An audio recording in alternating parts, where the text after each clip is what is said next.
Assalamualaikum warahmatullahi wabarakatuh.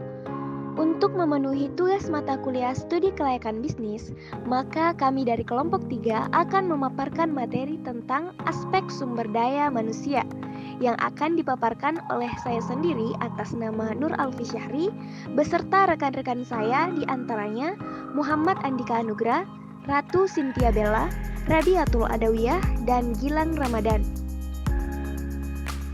Sebelum membahas lebih jauh mengenai pengembangan sumber daya manusia, alangkah baiknya kita memahami pengertian sumber daya manusia terlebih dahulu. Pengertian sumber daya manusia menurut Sony Sumarsono merupakan suatu usaha kerja atau jasa yang memang diberikan dengan tujuan dalam melakukan proses produksi.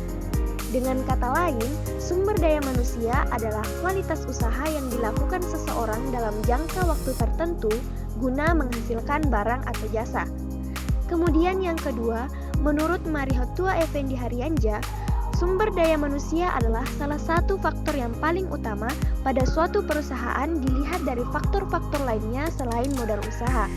Oleh karenanya, sumber daya manusia sangat diperlukan untuk dikelola dengan baik agar efektivitas dan efisiensi perusahaan semakin meningkat.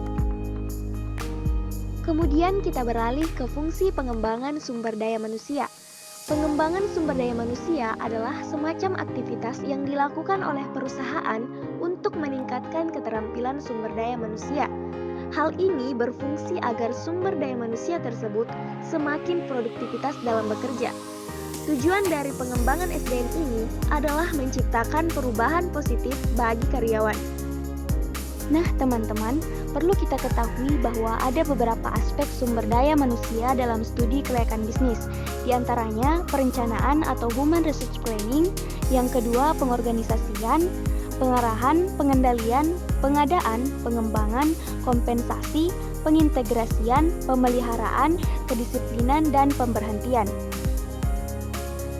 Perencanaan sumber daya manusia atau human resource planning adalah proses perencanaan yang sistematis untuk memaksimalkan sumber daya manusia sebagai aset perusahaan yang utama. Tujuan dari adanya perencanaan sumber daya manusia ini untuk memastikan tenaga kerja dan pekerjaan berjalan dengan sesuai, baik dari segi jumlah maupun kualitas yang dibutuhkan. Dalam sebuah perusahaan, perencanaan sumber daya manusia adalah poin penting yang perlu dilakukan secara maksimal. Tanpa adanya perencanaan yang benar, maka perusahaan akan sulit untuk berkembang dan bersaing dengan kompetitor. Diperlukan langkah-langkah efektif dan efisien, terutama di sini peranan dari HRD yang harus memastikan penataan dan mengalokasikan sumber daya manusia yang optimal sesuai dengan kebutuhan perusahaan. Analisis pekerjaan adalah salah satu ilmu yang termasuk ke dalam lingkup manajemen SDM. Analisis pekerjaan sendiri berfokus pada pengumpulan segala informasi tentang jenis pekerjaan yang dibutuhkan perusahaan untuk mencapai tujuannya. Analisis pekerjaan tentu memiliki segudang manfaat. Salah satu kegunaan dari analisis pekerjaan adalah membentuk sumber daya manusia yang handal dan kompeten dalam menghadapi perkembangan teknologi yang semakin canggih seiring berjalannya waktu. Analisis pekerjaan juga berguna sebagai fondasi dalam menentukan struktur gaji yang wajar sesuai dengan beban kerja, posisi, serta kualitas kinerja yang dikontribusikan karyawan kepada perusahaan.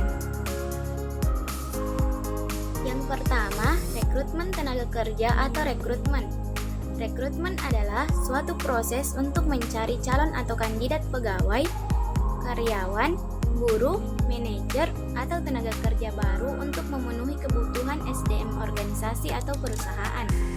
Dalam tahapan ini diperlukan analisis jabatan yang ada untuk membuat deskripsi pekerjaan atau job description dan juga spesifikasi pekerjaan atau job specification. Yang kedua, seleksi tenaga kerja atau selection. Seleksi tenaga kerja adalah suatu proses menemukan tenaga kerja yang tepat dari sekian banyak kandidat atau calon yang ada. Tahap awal yang perlu dilakukan setelah menerima berkas lamaran adalah melihat daftar riwayat hidup atau CV atau kurikulum vitae milik pelamar. Kemudian dari CV pelamar dilakukan penyortiran antara pelamar yang akan dipanggil dengan yang gagal memenuhi standar suatu pekerjaan. Lalu berikutnya adalah memanggil kandidat terpilih untuk dilakukan ujian tes tertulis, wawancara kerja atau interview, dan proses seleksi lainnya. Yang ketiga yaitu productivity. Setelah seseorang bergabung dalam organisasi, maka produktivitas menjadi perhatian kita karena kontribusi positif daripada setiap individu akan menghasilkan organisasi yang positif dan bertumbuh.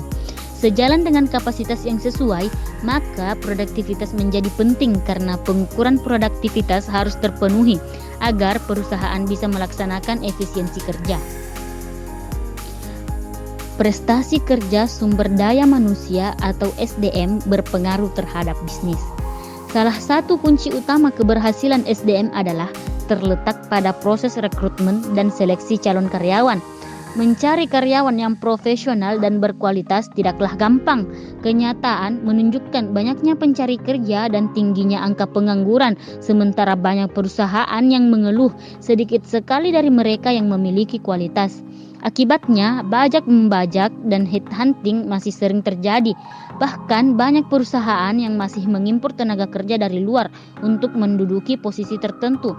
Persoalannya adalah bagaimana mengembangkan karyawan potensial secara maksimal untuk kepentingan bisnis, baik jangka panjang maupun jangka pendek. Compensation and benefit. Dalam setiap industri pasti terdapat struktur kompetisi yang akan diberikan kepada karyawannya yang terbaik. Selain gaji dasar, perusahaan juga akan memberikan tunjangan-tunjangan yang disesuaikan dengan tingkat jabatan dan kompetisi di pasar. Biasanya juga karyawan yang berprestasi bagus akan diberikan bonus pada akhir tahun.